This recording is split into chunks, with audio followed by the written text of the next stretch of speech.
दादी या दादा होंगे, उनसे पूछ सकते हैं किस प्रकार के दिन उन्होंने काटे थे।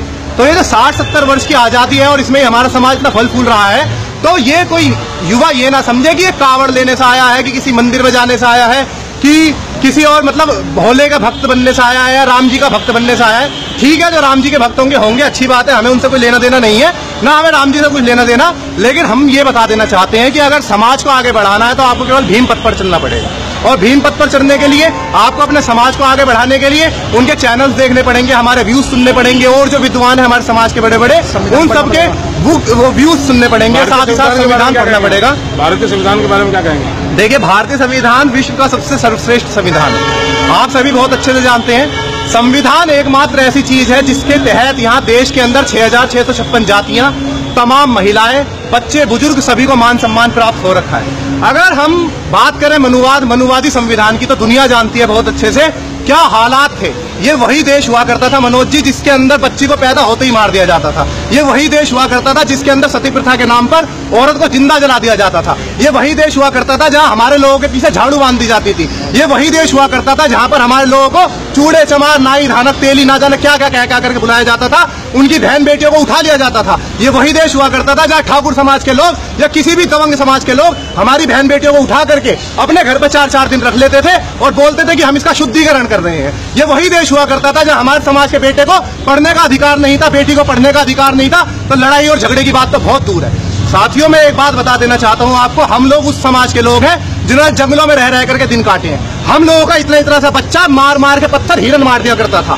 आज मैं अपने समाज से पूछना चाहता हूँ कितनों के हाथ में हथियार है। मैं हथियार की बात नहीं करता, लेकिन दिक्कत ये है जब सामने वाले धर्म का बिल्कुल एकदम बर्बाद करने पर आ जाता है हमारे समाज को, तो केवल और केवल एक ही चीज रहती है हमारे पास, हथियार उठाना। अगर मान लो फूलन देवी जी के साथ 22 ठाकुरों ने बलात्कार करा और फूलन देवी जी ने खड़ा करके उन 22 की 22 में गोली उतार दी, तो क्या गलत करा उन्होंने?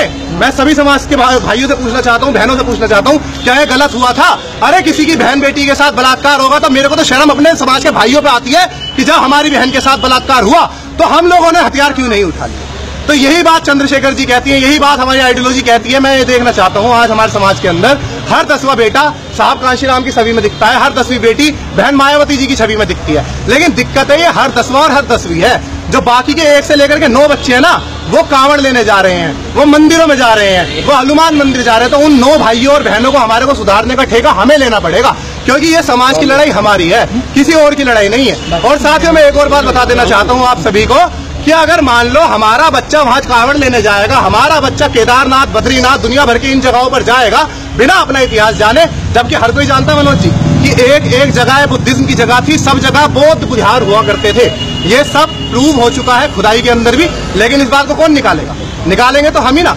तो अब एक तरफ हमारा बच्चा वहां कांवड़ लेने जा रहा है, एक तरफ हमारा बच्चा मंदिरों में जा रहा है, दूसरी तरफ शर्मा जी का, पांडे जी का, शुक्ला जी का बच्चा LLB की तैयारी कर रहा है, उधर MBBS की तैयारी कर रहा है, उसकी रात दिन मुखर्जी नगर के अंदर ही हो रही है। और एक तरफ हमारा बच्चा दुनिया भर के मंदिरों के अंदर जा रहा है। तो बताइए समाज कौन सा आगे बढ़ेगा? हमारी बेटी घर घर जाकर के पोछा झाड़ू लगा रही है। आज भी मैं आपको एक बहुत दुखद घटना बता देता हूँ हमारे पूरे समाज की।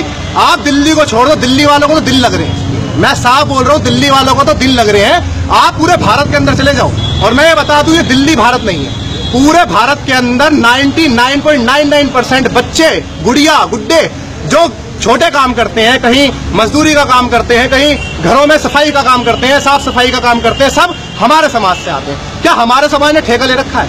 क्या हमारे ही समाज के पास एकमात्र ये बची है कि हम लोग मजदूरी करते घूमे?